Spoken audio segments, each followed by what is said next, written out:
കൂടെ മാറോട് ചേർത്ത് ആശ്രയിച്ചു.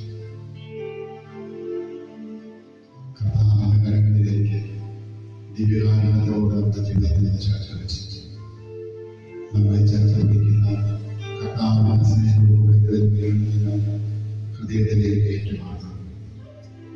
കർത്താവായ നിന്റെ ജീവിതത്തിൽ വന്നാലും പോരായ്മകൾ വന്നാലും ക്ഷമിക്കുക. പക്ഷേ മുന്നോട്ടുള്ള ജീവിതത്തിൽ വിശ്വസ്തമാണ്.